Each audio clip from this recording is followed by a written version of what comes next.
Again.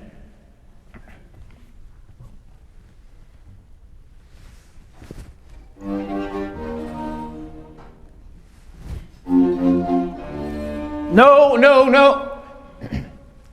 No. Again.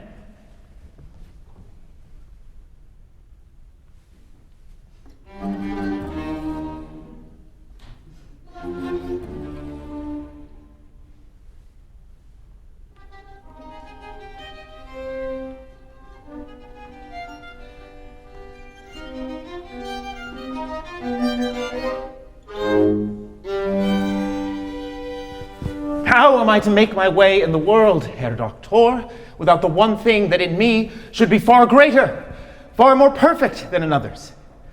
How can I continue to be the revered and celebrated Ludwig van Beethoven when I've been reduced to a world where all I want to say is, speak louder, shout, for I cannot hear you.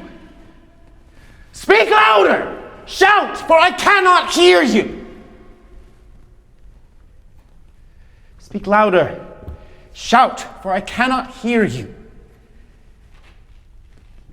It wasn't always like this, so miserably, unendurably silent. Sound was my life.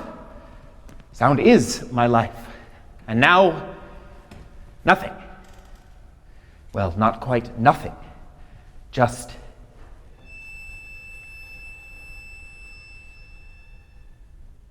what little I can hear of my fellow man, of my music, of my world, has been all but obliterated by a ceaseless ringing, an incessant hum that is as maddening as it is perpetual. How can I hear so little and yet be consumed by so much noise? My deafness, for let's be honest, that is what it is becoming more difficult to mask, harder to hide. Yet hide it I must. I can engage with society only as much as true necessity demands, like one who has been banished. For if I approach near to people, a terror seizes upon me, and I fear my condition might be noticed. Why fear? Because what is a painter who cannot see? A chef who cannot taste? A lover who cannot touch? A musician who cannot... What are we when we no longer possess that which defines who we are? Loss is a miserable thing. Better to have never had something than to have it ripped away, because when it is gone, absence is its own terrible presence. It brings me almost to the point of madness. And if it doesn't stop, if we cannot find a way to make it stop, to make it better, I fear it may bring me to the brink of something much more permanent.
21st May, 1802.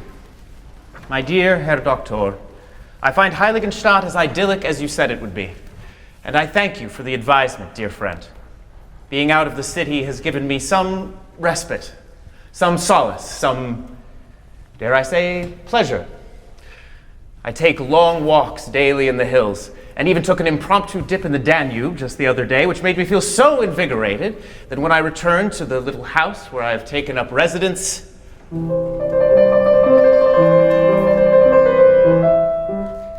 I rode up a storm. It was lovely and exciting to be alone in a place bursting with peace and creativity. Just me and my music. My hearing has not improved, but my digestion has, and as I've mentioned, so have my spirits. I know it has only been a few days since I arrived here, but I cannot remember the last time that I felt such lightness.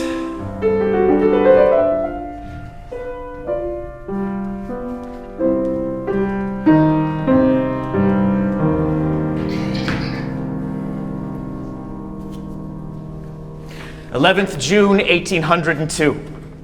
Herr Doctor, I've experienced what I can only call a crushing setback.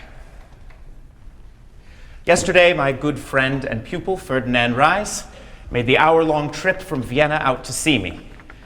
It had been almost 2 weeks since I had last communed with another human being, so I admit I was eager for the companionship.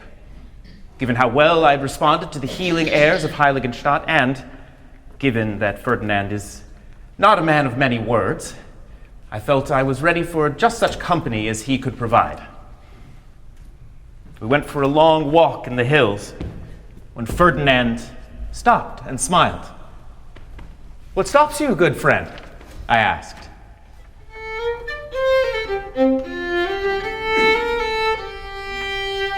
"Must be a shepherd," he replied, "playing an instrument in the distance.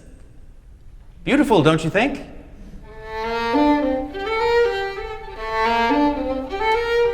Simple, but beautiful.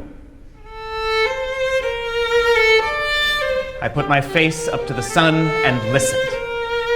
With every fiber of my body, I listened. I had hidden my condition from my friend for so long I couldn't bear to reveal it to him then and there, so I summoned what I hoped was akin to a smile. "Yes, I do hear it," I said, "and it is lovely." But inside, I was on the precipice of a new, deeper despair, because I realized that not only couldn't I hear the shepherd playing in the distance, but I also couldn't hear birdsong, the bubbling of the water in the nearby river, the whistle of the wind I could so clearly feel on my face. I realized that even the music of nature was being stolen from me and replaced with silence. The heaviest, loudest, most horribly deafening silence.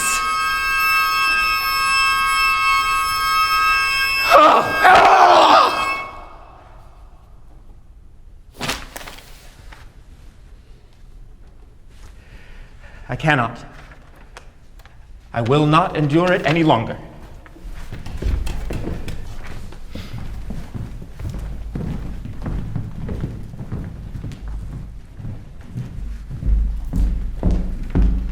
Hello? Herr von Beethoven? Hello?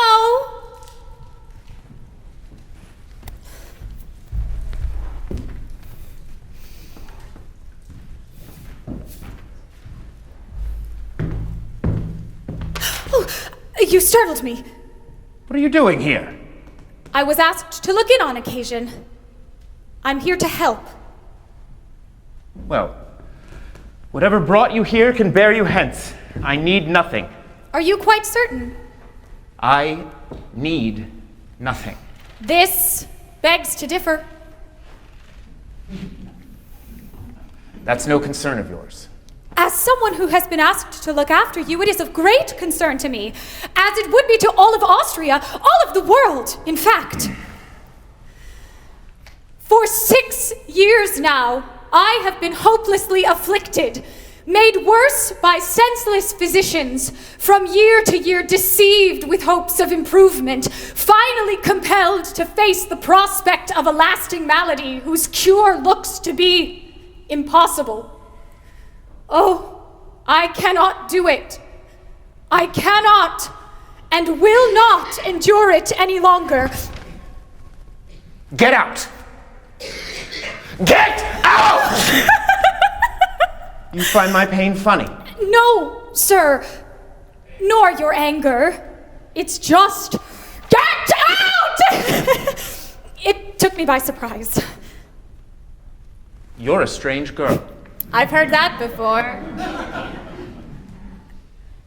Is it true, what you've written, sir?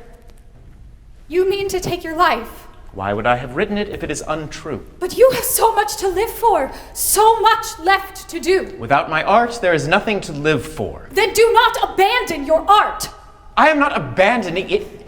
It is abandoning me. How so? Well, it's right there. Can't you read? I am deaf. How am I meant to create when I have an affliction that is robbing me of all that I need to do what I do? Forgive me, Herr von Beethoven, but the malady of which you speak, this deafness, you've been struggling with it for 6 years. In that time you have continued to compose, have you not? Of course. You have become a virtuoso pianist. Yes. Lionized by the aristocracy. Yes, what of it? Then what's changed? My situation is growing more dire. My hearing is worse. I see. But the challenge itself has not changed, just the degree. Everything is made up of degrees until it is made up of nothing. Yes, well, I guess I just mean to observe that your struggle has been a part of your art for some time now, not outside of it. And have not other great men overcome challenges before? Perhaps. But to date, I have not been one of them. And I simply don't know if I have the fortitude or the will to rise above them. That is a shame. May I ask you a question? Well, you've already pummeled me with them. Why ask permission now? When you compose, how do you do it if you cannot hear? Well, I carry my ideas with me for a long time, often a very long time, before writing them down. And in doing so, my memory is so trustworthy that I know I will not forget a theme I have once committed to memory, even after a period of years. I change a great deal, eliminate much, and begin again. And because I know what I want, the main idea never leaves me. It mounts and grows. I see the work in my mind as though already completed, hear it as well. And then there's just the labor of writing it out. If you ask me where I get my ideas, well, that I cannot say with certainty. I could grasp them in my hands, in the midst of nature, in the early morning, on walks, in the quiet of the night, inspired by moods that translate themselves into tones for me, that sound, surge, and roar until at last they stand before me as notes. So you see the notes in your mind? But I cannot hear them. Forgive me, but it seems as though you can, in your mind's ear. Well, I would rather my body's ears did the work. Perhaps, but is it not a gift to see rhythms, harmonies, melodies the way that you do? It seems to me the trouble is not that you cannot hear, simply that you cannot listen. Or perform, or carry on a simple conversation. or sit in a theater and watch a play, my world is being increasingly defined by what I can no longer do. And it fills me with rage and anguish and sadness that I simply don't know if I can continue to indulge. Then don't indulge it. Use it. All of it. The despair, the anger, the frustration, the sadness, the pain, and even the unexpected places of joy, because I promise you, it is still there. Joy. Use all of it. And as for how you will continue by doing what you do best. You will write. Here. You should start now. What are you? Start again! Write a new letter, a revised testament about your situation. Not what defeats you, but what you have and what you will continue to overcome. Writing is about expression, is it not? So, express. Be truthful, but courageous. Give yourself permission to feel whatever it is you need to feel, even if it is self-pity. But as long as you continue to express yourself, you will continue to live. What do I do when I cannot write? When anger and fear and uncertainty rob me of the ability to do so? Then don't let it. The very nature of being stolen from is that you do not know it is happening, nor can you prevent it from happening until it has happened. When you find yourself on the precipice, when you feel yourself about to be robbed of your ability to act, to compose, write to me. You? Yes. I'll be your confidant. You can unburden unto me anything that needs to be said, any obstacle that needs to be articulated and thereby removed from your path. Just put pen to paper to find hope. Hope. It's been so long since I last felt it.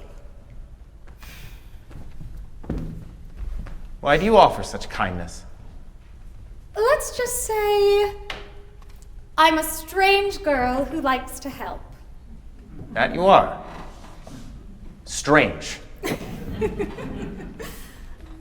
But I don't even know your name. What is it?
August 26th, 1804. My dear Elise. I have written my third symphony, and it is a major piece. Not only a landmark composition in my own music, but a breakthrough in the history of music. That's a grand sentiment. It's a heroic piece of epic proportions. The first movement alone is as long as most completed symphonies from the past 100 years, and it has an emotional intensity that I can only describe as confronting and transcending despair. How splendid! Since those dark days in Heiligenstadt, I have also written and premiered 4 violin sonatas, a trio for piano, clarinet, and cello, 7 bagatelles, 2 piano sonatas, 3 string quartets, and much, much more. I feel as if I am in a race against time, but one that I am actually succeeding in. I will be happy again. As happy as the world allows me to be.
December 1806. My dear Elise, it's continued to be a time of prodigious creativity for me. 3 concertos. 2 more piano sonatas. 3 more string quartets. And an opera!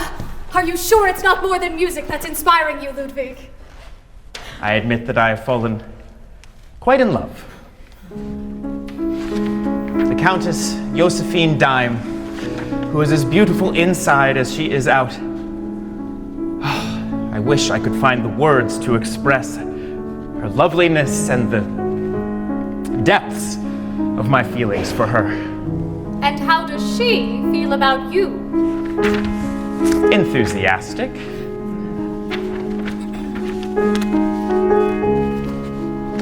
My own spirit, which was enthusiastic for you before we had ever met, received nourishment from your inclination. Oh, how wonderful! A feeling which lies deep within my heart and is not capable of expression made me love you. Oh, Ludwig, you're right. She is enthusiastic, and it's going well. Well, there are some complications.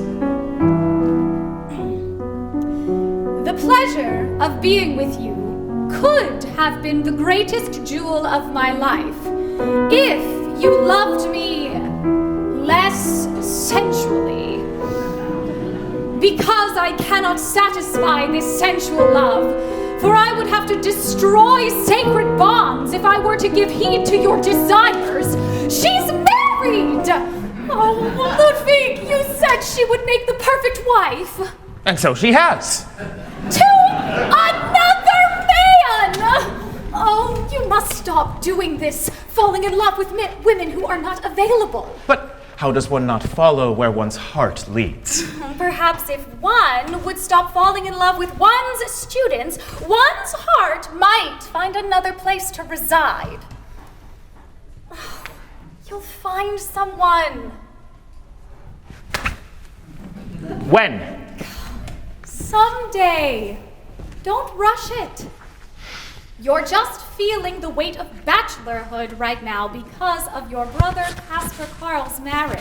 Ugh, to that dreadful woman. Oh, she's not that bad. You're right. She's worse. 14th December, 1808. My dear friend, in just a few weeks I will be mounting a long-awaited concert at which I will unveil a number of my most recent works, including several symphonies, of which I am truly quite proud. I hope the concert is as lucrative as it has been difficult to put together. For in addition to heartbreak over losing my beloved Josephine, and being soul-crushed over my brother's marriage to that awful woman Joanna, I am near financial ruin yet again. Again. Almost destitute.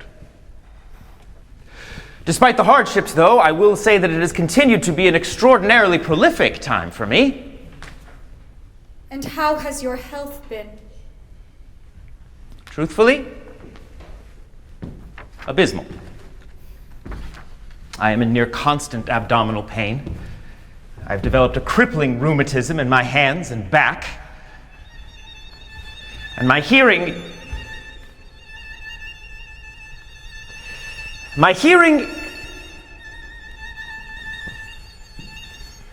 Oof!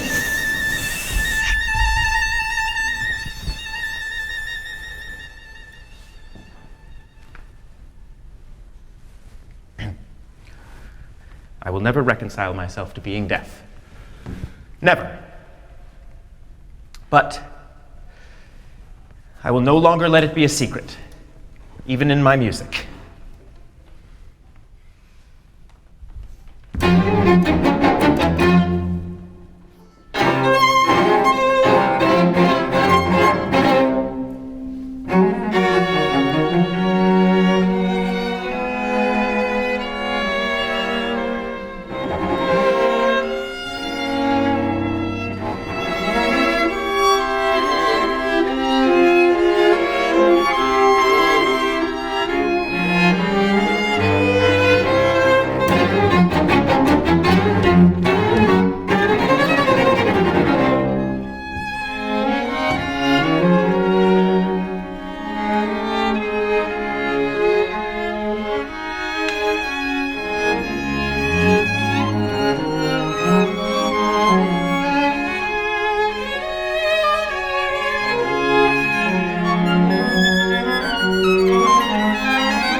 June 1814. My dearest and only friend, I am God's most unhappy creature.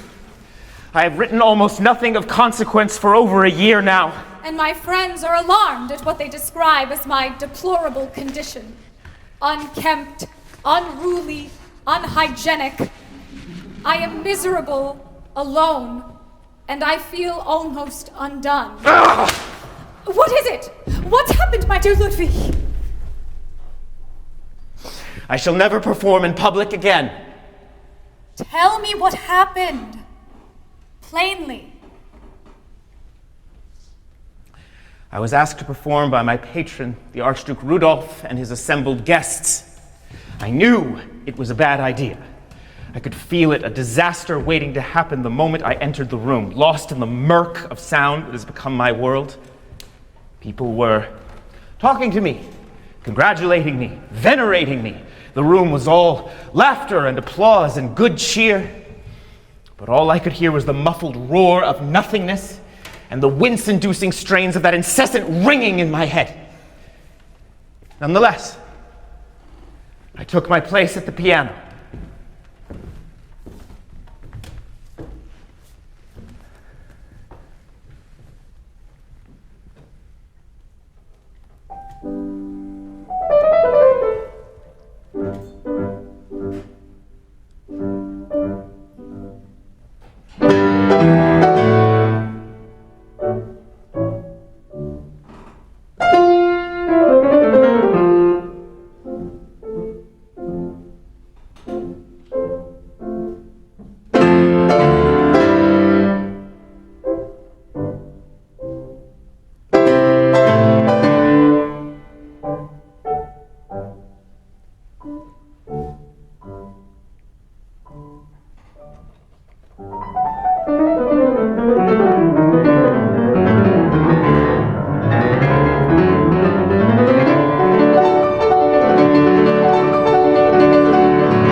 Anything left of the virtuosity which had formerly been so greatly admired. In the strongest passages, the poor man pounded on the keys till the strings jangled. And in the quieter ones, he played so softly that whole groups of notes were omitted, so that the music was quite unintelligible. Despite the fact that this milestone in my deafness may have been predictable, it nonetheless fills me with a melancholy that almost defies expression.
January 1817. It's been some time since we last corresponded, my friend. Almost 3 years. I have been lying in a state of exhaustion, owing to my great distress of mind following the untimely death of my brother, Caspar Karl. I'm so sorry, Ludwig. In his dying days, he specified in his will that guardianship over his son, Karl, was to be shared between myself and his widow, Johanna. That will be good for you. You always wanted a family. A son. I always wanted a wife and son, yes. But I would rather stay consigned to loneliness than share guardianship over the boy with that shameless whore who is morally unfit to be in his life at all. Johanna is a good woman. She's having me watched. No, she's not. Bribing my servants. Ludwig! She's a witch, a harlot. That's untrue! You're becoming obsessive and paranoid. How could I not be paranoid? With young Karl sneaking off every chance he could get to meet with that vile woman in person? Don't be cruel. You're talking about his mother. What about her cruelties? What about his? He is a boy! Oh, and boys cannot be cruel? He refuses to go out in public with me. Tells me that he is ashamed to be seen with me because of my comical appearance. Oh, well, look at you. You haven't been taking care of yourself again, and your appearance is quite wild. It seems your hair has not been visited by comb nor scissors in years. Please, tell me, at least you've been writing.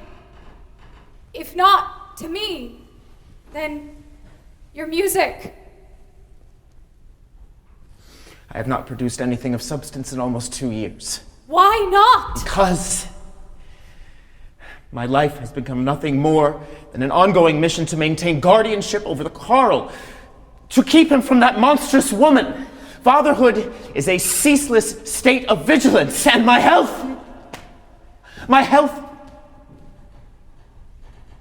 How is an artist to create when his instrument, his mind, his body is slowly betraying itself?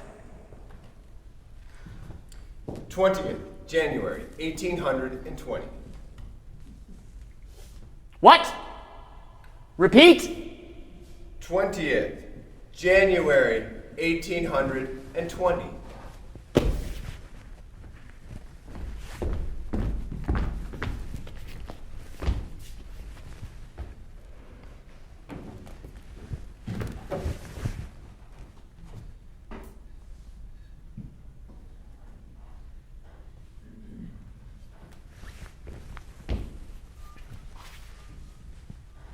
I know it's January 20th, 1820. I'm not a simpleton.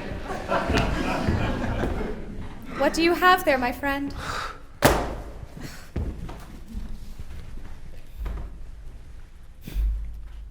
Writing continues to be a way that you navigate the world. The only way. This is what it's come to. Making all of my friends and visitors write out their questions and rejoinders to me. It's very clever. It's painstaking and annoying. Just so that I can engage with them? If you can call what we're doing engagement. This halting, stopgapped back and forth. And even worse, even more humiliating, is when they resort to miming their sides of the conversations with me. Loss is full of so many unexpected solitudes. But you're not alone. Look how many people have written in here who seek your company. In spite of my deafness. No, in spite of your moodiness. Your deafness doesn't seem to be the problem at all. For them, at least. Is this Carl's handwriting? And how is he? We deal with each other in equal parts love and hate. So you have become a parent after all. Is this what I fought so long and so hard for? An endless cycle of fighting, feeling remorse, begging forgiveness that only lasts until the next round of fighting, feeling remorse, begging forgiveness. That seems to be a pattern in all your relationships, Ludwig. The boy, Carl, he infuriates me no end, but through it all, I do love him, and more than anything else, I wish I could hear his voice. I have no idea what my boy sounds like, and that is a cruelty that I was not expecting. Perhaps that's why I drive him to anger, hoping that if he yells back angrily enough, viciously enough, vehemently enough, might make its way through.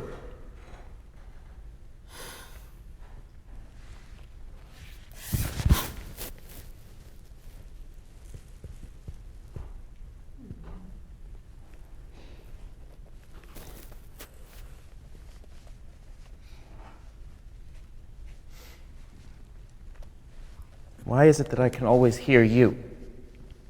Don't you remember? I'm your strange girl who likes to help.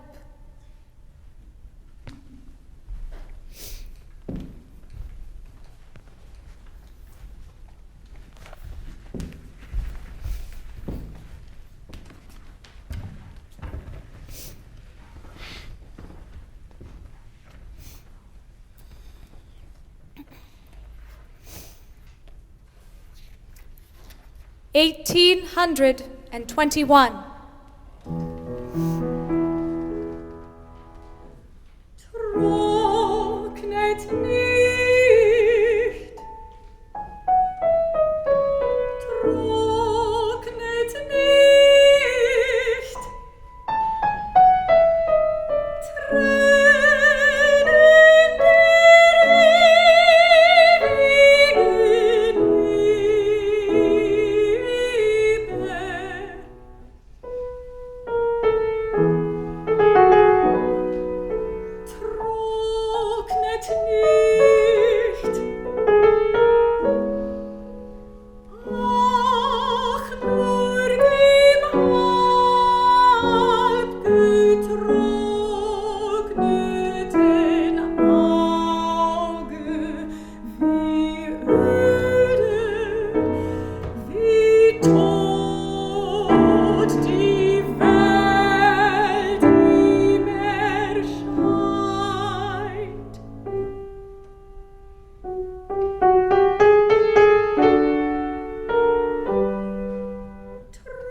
1822.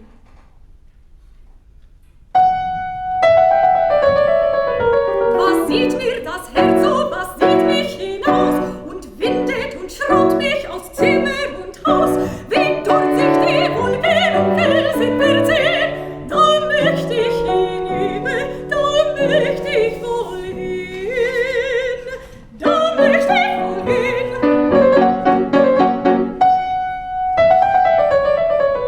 Nun wiegt sich der Raben gesellige Flug, ich mische mit drunter und folge dem Zug und Berg und Gelobe und Wittig im Meer, sie weilen da drunter, ich spiele nach ihr, ich spiele nach ihr.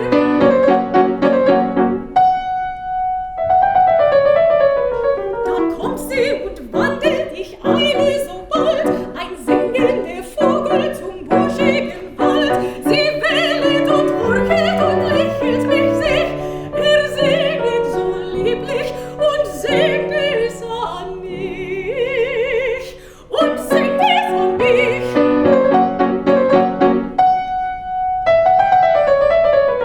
Die scheidende Sonne verbildet die Höhe, die sinnende Schöne, die listig ist schön, sie wandelt am Bache die Wiesen entlang, und finstere umschlingt sich der Gang, umschlingt sich der Gang.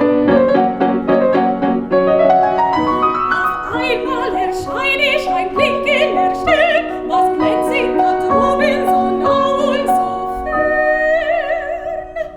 Und hast du mit stobendes Leuchten erblickt, ich licht dich zu Füßen, da bin ich beglückt, da bin ich beglückt.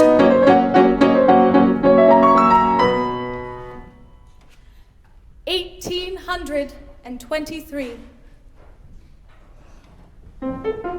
Kleine Blumen, kleine Blätter streuen mir mit leichter Hand. Gute junge Frühlingsgötter tändelnd auf ein luftig Band. Zephyr, nimm's auf deine Flügel, schling so meine liebste Kleid. Und so tritt sie vor der Spiegel und in ihrer Munterkeit seht mit Rosen sich umgeben, seid wie eine Rose jung, einen Blick geliebtes Leben und ich bin belohnt genommen, einen Blick geliebtes Leben und ich bin belohnt genommen. Fühle, was dies Herz empfindet, reiche frei mir deine Hand und das Band, das uns verbindet, sei kein schwaches Rosenband, ja, sei kein schwaches Rosenband. Fühle, was dies Herz empfindet, reiche frei mir deine Hand und das Band, das uns verbindet,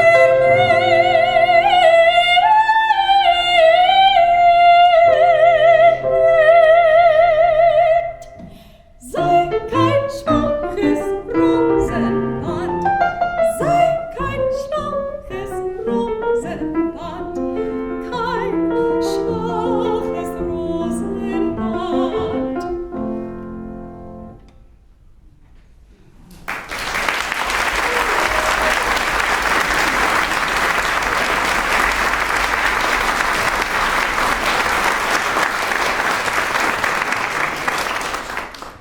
$1824.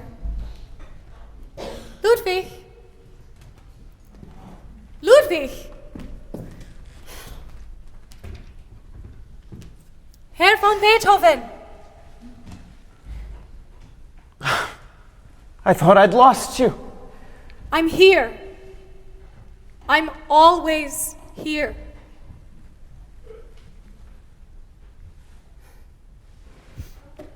I finished my 9th symphony. That's wonderful. It is. Then why so sad? I've been asked to present it. Oh, you haven't played in public in over 10 years. Oh, I wouldn't be playing, just conducting. And will you? How can I not? This may be my last finished symphony, my last.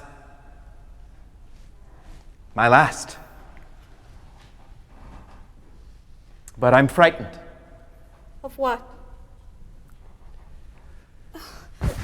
Then be frightened.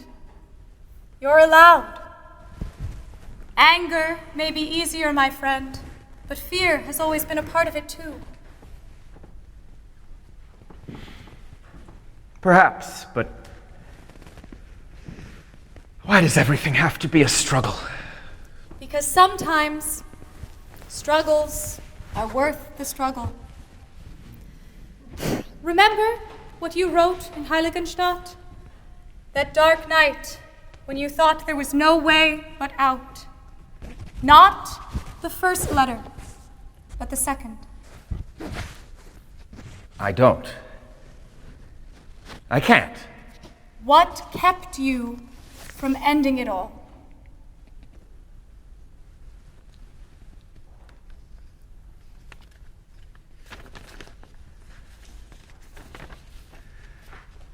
I would have ended my life. Go on. I would have ended my life. It was only my art that held me back. Oh, it seemed to me impossible to leave this world until I had brought forth all that I felt was within me. And so I endured this wretched existence, truly wretched for so susceptible a body that can be thrown by a sudden change from the best condition to the very worst. Patience, they say, is what I must now choose as my guide, and I have done so. I hope my determination will remain firm until it pleases the inexorable fates to break the thread. Perhaps I will get better. Perhaps not. I am ready.